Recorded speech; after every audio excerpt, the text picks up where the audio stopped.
बौद्ध बहन हैं, मैं उनका नमन करता हूँ। आदरणीय श्री कमिश्नर श्री हमारे रघुवीर सिंह जी हैं, जो जिन्हें आप कह सकते हो कि अभी टाइगर जिंदा है, जो धर्म के लिए बहुत काम कर रहे हैं। मैं आदरणीय हमारे जो IAS है श्री मोमराज जी को, और हमारे कमिश्नर जो वीरेंद्र सिंह जी को, और हमारे एडिशनल कमिश्नर जी जो हमारे राधेश्याम बोधिसत्व हैं, राधेश्याम बोधिसत्व हैं, जो पहले व्यक्ति है भारत में जो बोधिसत्व लिखते हैं, पहले व्यक्ति हैं।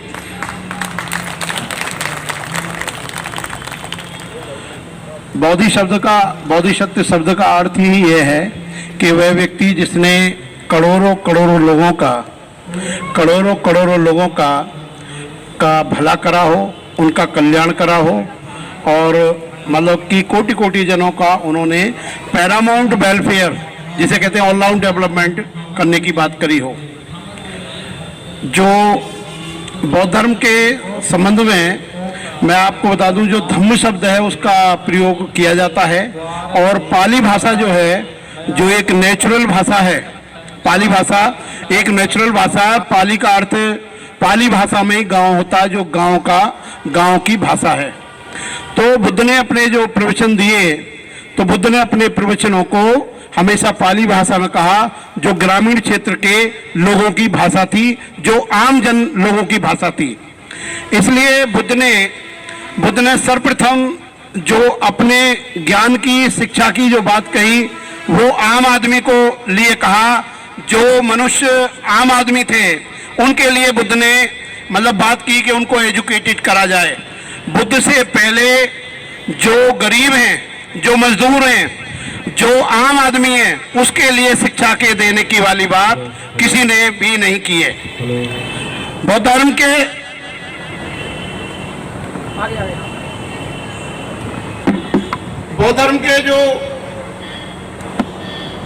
धर्म में सबसे ज्यादा महत्वपूर्ण बात जो मलिंद परिषद नाम के ग्रंथ में लिखी है, जिसको हम लोगों को देखना चाहिए। मलिंद परिषद में जब नागसेन जी से मिनांडा नाम के राजा पूछते हैं कि किसी धर्म का पतन कब होता है, किसी धर्म की गिलानी कब होती है, तो उसमें जो बनते नागसेन जी वो बताते हैं कि जो धर्म सच्चाई पर टिका नहीं होता, जो धर्म सच्चाई पर टिका नहीं होता, उस धर्म की गिलानी पतन होती है। और साधारण व्यक्तियों के लिए जो बौद्ध विहार हैं, मंदिर हैं, जहां पर वो जाकर अपने विचारों को व्यक्त करते हैं।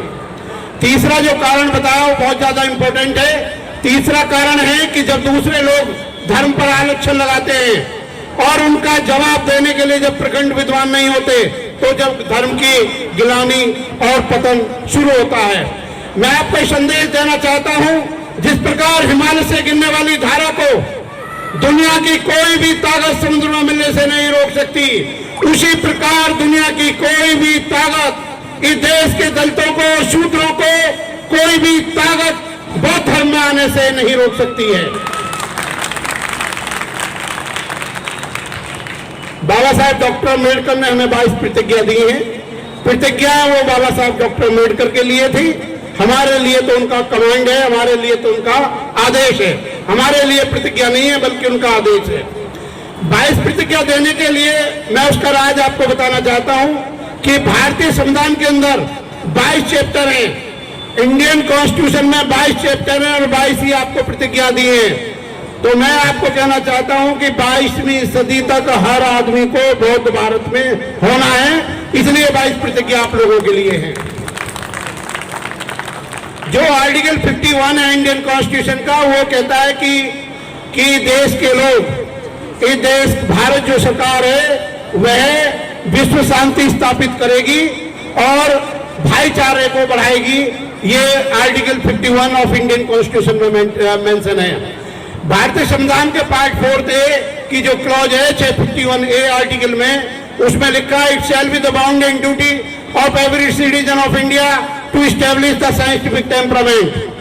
वैज्ञानिकवाद को बढ़ाना, अंधविश्वास को हटाना, रूढ़िवादी को खत्म करना हर देश के नागरिक का एक फंडामेंटल राइट्स है। जो भी शशि भाई कह रहे थे कि जी उसने बेअदबी कर दिया, अरे कोई बेअदबी नहीं करी, ये तो डिफेंस होती है। शुल्कास्टों को मानने के लिए देश के अंदर ये डिफेंस ही है कि जी वो ये कर रहा था, वो कर रहा था।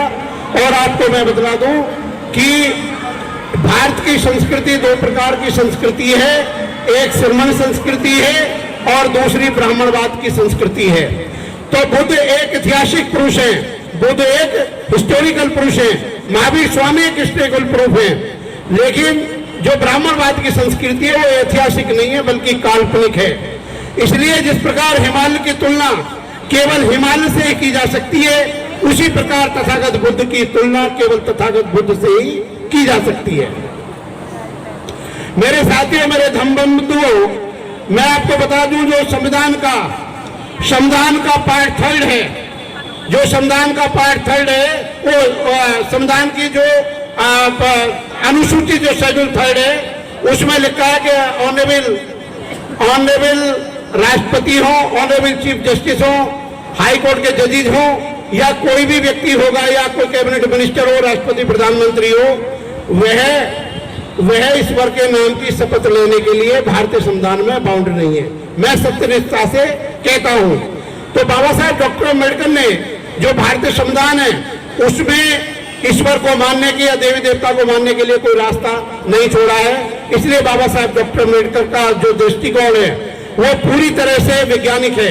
और मैं सबसे महत्वपूर्ण एक जानकारी आपको देना चाहता हूं कि भारतीय जो संविधान है उसको टच करने के लिए, उसको छूने के लिए, उसकी पावर को एक्सरसाइज करने के लिए कम से कम हाईकोर्ट लेवल का जज होना चाहिए। किसी डिस्ट्रिक्ट के जज को या किसी मजिस्ट्रेट को कॉन्स्टिट्यूशनल पावर एक्सरसाइज करने की क्षमता नहीं है। दूसरा सबसे महत्वपूर्ण बात जो प्रफुल्ल चंद्र राय ने अपनी पुस्तक the chemistry of the history of the Hindu chemistry में लिखा है कि देश के गुलामी के केवल 2 कारण हैं। इस देश के पतन के 2 कारण हैं। पहला कारण वो बताते हैं कि देश के अंदर जो छुआछूत है, जो अनटचेबिलिटी है, जो कास्ट सिस्टम है, वो उसने देश को गुलाम बना दिया है।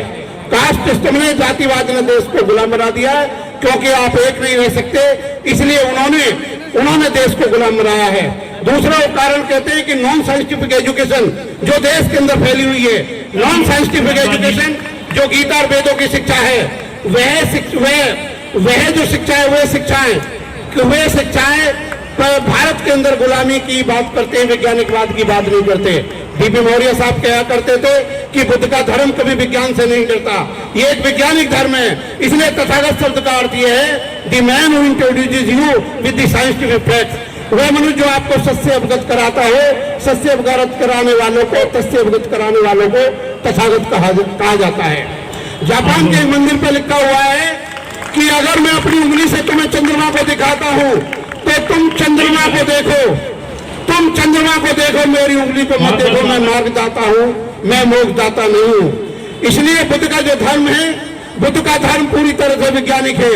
वे लोग जिन पर सदियों से जुल्म, शितम, अन्याय और अत्याचार किया गया है, ऐसे लोगों के लिए तथागत बुद्ध का धर्म एक औषधि के रूप में सुझाया जा सकता है।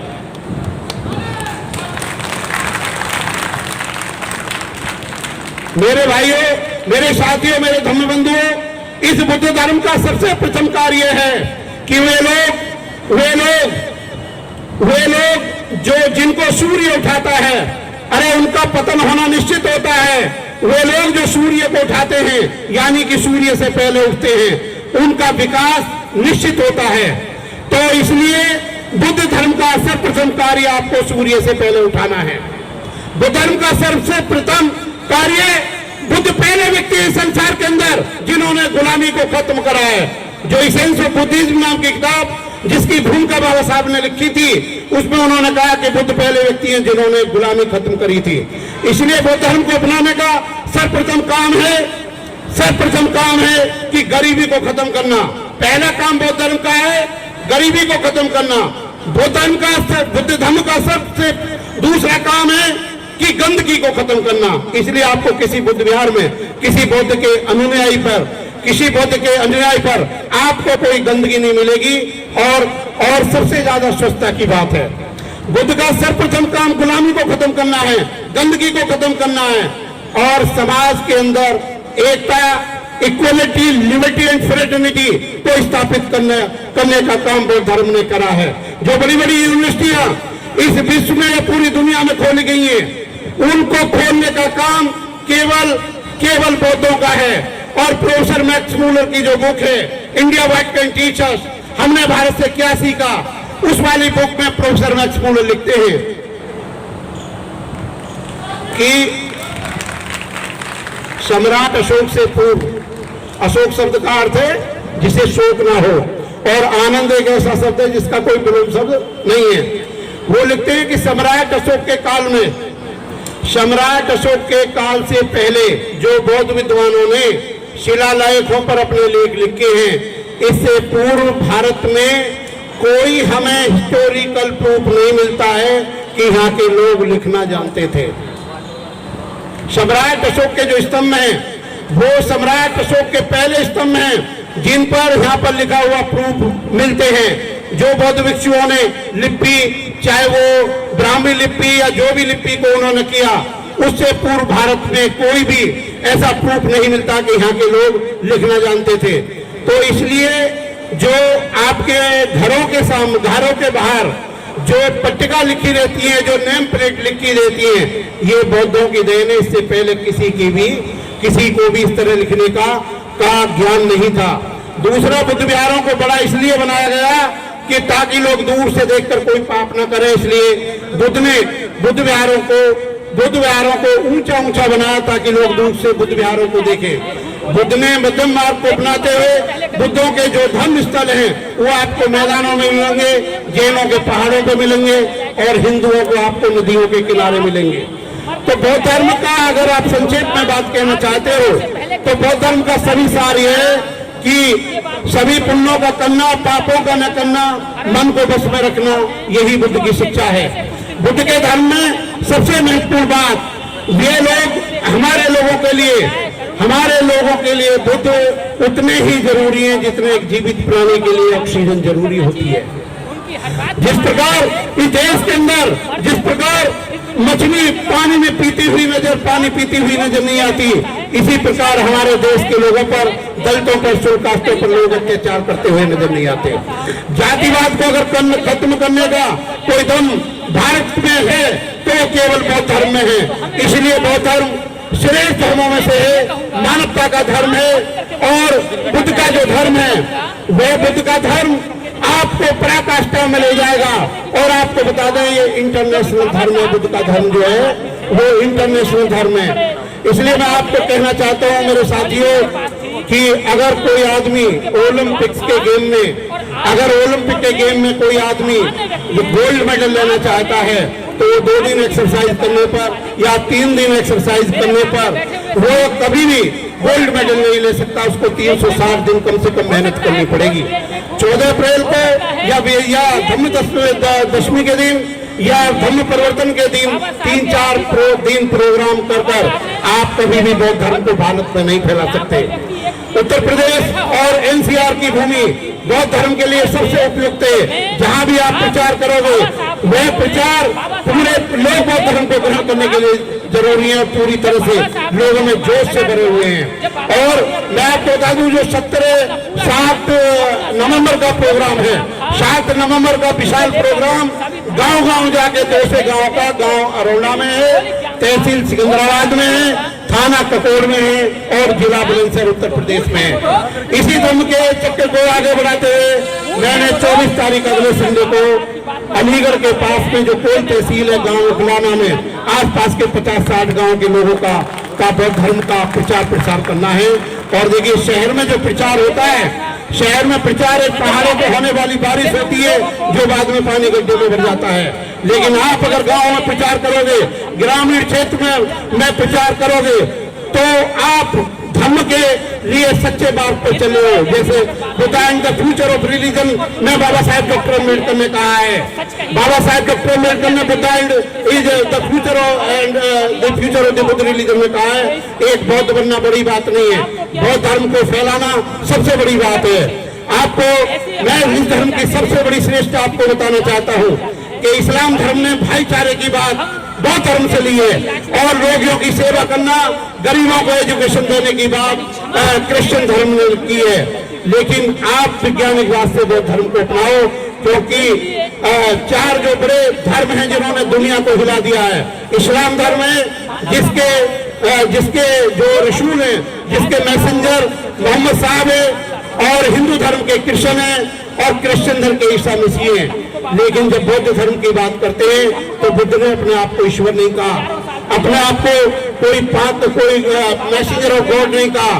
बुद्ध ने कहा मैं मानव हूं, मेरा धर्म मानवता के लिए है। इसलिए बुद्ध क्या कहते हैं, एक बार में आप देखिए, बुद्ध कहते हैं कि जिस प्रकार विभिन्न नदियों नाले समुद्र में आकर अपने अस्तित्व को खो देते हैं, उसी प्रकार विभिन्न जातियों के विभिन्न संप्रदाय के लोग बौद्ध धर्म में जाति और धर्म के नाम से नहीं, संघ के नाम से जाने जाते हैं।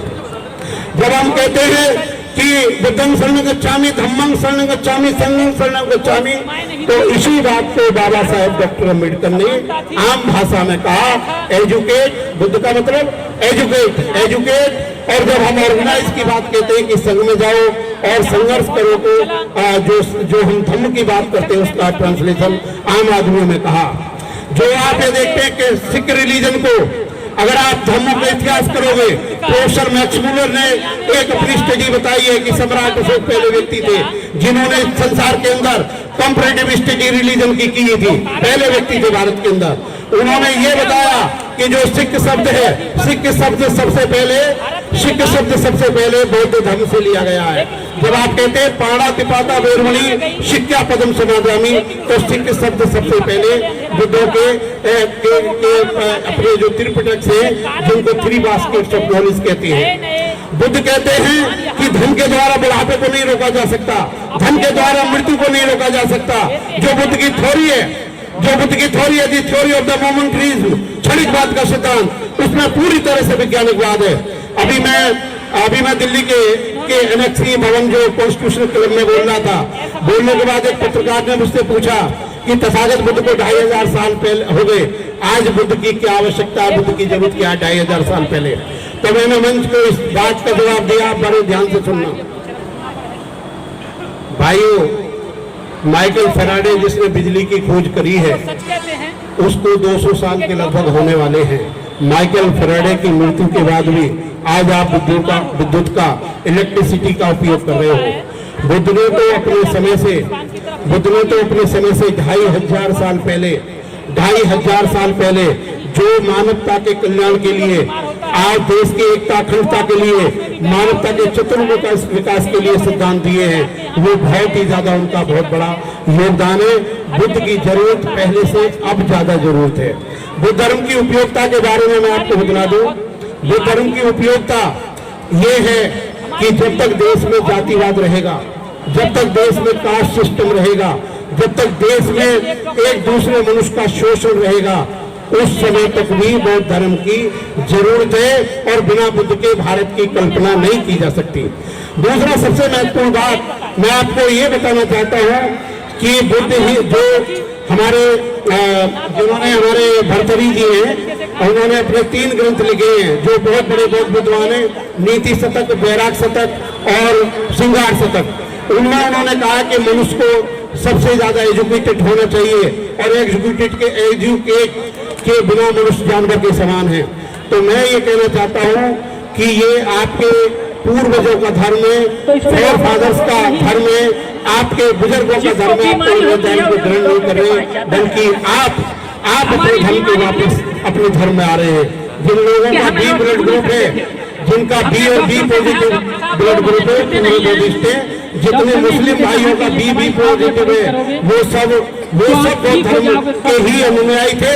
लोगों से बदला और शोषण को लेने के लिए वो मुसलमान बन गए थे। आपको मैं बता दूं, जो चंगेज खान थे या उनका जो चंगेज खान के लड़के थे, उन्होंने बौद्ध धर्म का जब प्रचार करा तो उन्होंने कहा जिस प्रकार हथेली से सभी उंगलियां निकली, उसी प्रकार दुनिया के सभी धर्म बौद्ध धर्म से निकले हुए हैं। बौद्ध धर्म के बारे में मैं आपको सबसे महत्वपूर्ण बात बताना चाहता हूँ कि बौद्ध धर्म के बारे में जो भिक्षुओं के साथ बैठे जा रहे थे, तो उन्होंने देखा एक हाथी था जो उन्होंने बहुत जंग लड़ाई थी, तो उस जंग को जीतने के लिए हाथी को दलदल से निकाला हुआ था, दलदल में फंसा हुआ था। ये भी कह सकते हैं वो लोला रहा था, रस्तों से खींच नहीं रहा था, बाद में बुद्धिमान आदमी को बुलाया और बुलाने के बाद कहा कि ये आप इसके महावत को बुलाइए जो इसका ड्राइवर था, उस महावत को बुलाइए कि जो इसका ड्राइवर था वो इसे निकालेगा।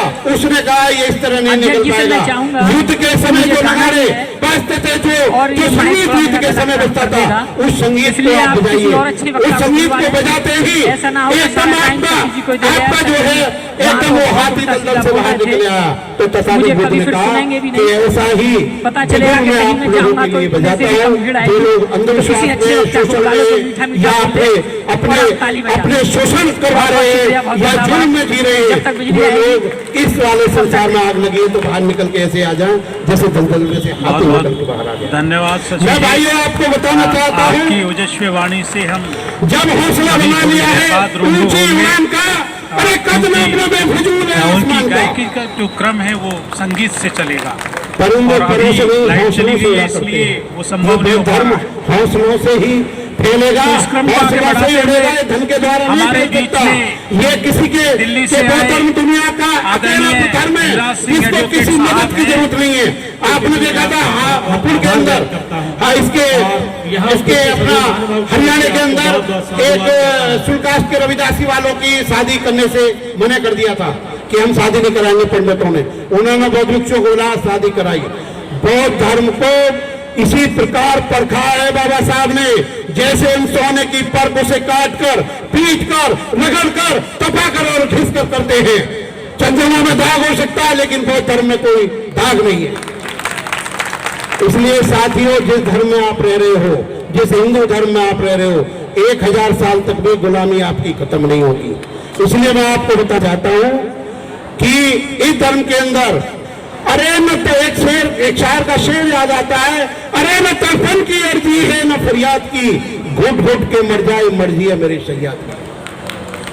आपके अधिकारों की जब आप मांग करोगे, there is no safety, surety and security of your life, liberty and your property in Hindu religion. I come to the religion of your फोरफादर।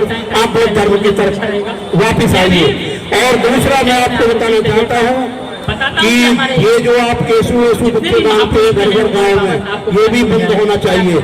अगर किसी देवी देवता का आपके मुंह में नाम आ जाए तो तुरंत कुल्ला करना चाहिए, तुरंत कन्वर्ट करना चाहिए। जब आप पूरी तरह से बौद्ध धर्म को आप फॉलो कर सकते हो। और तो मुझे गालिब का एक शेर याद आता है, ए गालिब एक धूल में जीवन भर करता रहा, अरे धूल तो जमी थी मेरे चेहरे पर, मैं आईने को साफ करता रहा। आप जो अपने धूल को खत्म करना चाहते हो, आप अपने शोषण से मुक्ति पाना चाहते हो, ये हिंदू धर्म में रहकर कभी संभव नहीं है। बौद्ध धर्म का आपसे वही संबंध है जो शरीर का संबंध दिल की धड़कन से होता है। इसलिए मैं आपको बताना चाहता हूं मेरे भाइयों, क्योंकि मेरा टाइम खत्म होगा, थोड़ा कम टाइम मिला आज मुझे। ए मांझी तेरे किश्ती के तलबदार बहुत हैं, ए मांझी तेरी किश्ती के तलबदार बहुत हैं। अरे कुछ इस पार है, बहुत उस पार है, जिस शहर में तूने खोली है दुकान, अरे यहाँ तो पत्थर के खरीदार बहुत हैं, पत्थर के खरीदार बहुत हैं। मेरे भाइयों, ये धर्म नौजवानों के लिए है, ये धर्म विद्वानों के लिए है। बाबा साहब ने रोनाल्ड गांधी एंड जिन्ना नाम की बुक में लिखा कि जापान पर बौद्ध धर्म पे एटम बम इसलिए गिराया गया था क्योंकि वहां पर बौद्ध रहते थे। बौद्ध धर्म को नष्ट करने की पादरी और क्रिश्चियनों की बहुत बड़ी साजिश थी। सेकंड वर्ल्ड वॉर की शुरुआत जर्मन ने करी थी, जर्मन पे कराना चाहिए था। लेकिन आप ये समझ लो कि बौद्ध धर्म की आपको बहुत आवश्यकता है। ग्रामीण क्षेत्र में बढ़ाने की आवश्यकता है। एक मैं इससे कहना चाहता हूँ कि आकाश के अंदर जो बारिश होती है, वह आकाश के अंदर बारिश पेड़ों से नहीं होती, उससे आकाश से नहीं होती। जो जमीन पर पेड़ लगे होते हैं, उन पेड़ों से बारिश होती है। अगर बौद्ध धर्म के वृक्ष और बच्चों को आप लगाओगे तो जब आपकी गुलामी, जब आप बौद्ध धर्म को फैला पाओगे, आकाश की इन बदलियों से निकलकर कोई फरिश्ता आपकी गुलामी की तंजीरों को तोड़ने के लिए नहीं आएगा। बाबा साहब से जब कहा गया कि आपने इतनी मेहनत की है लेकिन आपको कोई सम्मान नहीं मिला, तो बाबा साहब ने कहा समय अनंत है, पृथ्वी विस्तीर्ण है, एक दिन अवश्य कोई पैदा होगा जो मेरे शब्दों की कद्र करेगा। शायद ये कद्र आज उनकी कद्र करी जा रही है। मेरे भाइयों, गुलामी को खत्म करके एक बात कह के मैं अपनी बात खत्म करूंगा। मेरा टाइम में मेरे इंजीनियर साहब पीछे खड़े हैं कि एक बार जर्मन ने हालैंड पर आक्रमण करा था, तो हालैंड का तल कुछ समुद्र तल से नीचा था, तो हालैंड वासियों ने कहा कि हम समुद्र की दीवार तोड़ देंगे। जर्मन की फौज को डुबा के मार दिया। डूबने के बाद हिटलर ने अपनी ऑटोबायोग्राफी मेन कैंप में कहा, अरे ना तो उसने लिखा, हिटलर ने अपनी ऑटोबायोग्राफी मेन कैंप में, अरे दुनिया में ना तो संगीत इतनी खतरनाक होती है, ना एटॉमिक बम होता है, जितना मनुष्य का सेल्फ कॉन्फिडेंस होता है, मनोबल होता है। अगर दुनिया का कोई भी मनुष्य अगर मरने के लिए तैयार हो जाए तो दुनिया की कोई भी ताकत कदापि उसे गुलाम नहीं बना सकती। आप गुलाम बनते हैं क्योंकि दूसरों के बनाए गए सिद्धांतों पर जीने के लिए तैयार हो जाते हैं। तो भाइयों, मैं आपको कहना चाहता हूँ 7 तारीख का गांव अरोड़ा में बहुत ही विशाल प्रोग्राम है, उसमें आप जाइए, ग्रामीण लोगों से मिलिए। ये इंटरनेशनल रिलीजन है, आपके पास में ना तन है, ना तो आपके पास में मैन पावर है, और ना ज्ञान की पावर है, ना धन की पावर है, लेकिन वो धर्म से आपको तीनों पावर मिलेंगी। हर तरह का जुल्म खत्म होगा। बाबा साहब की सच्चे बाबा साहब क्या जो भगवान बुद्ध का मार्ग दिखाया वो सच्चा है, और इसमें दिन रात प्रचार होना चाहिए। जय भीम।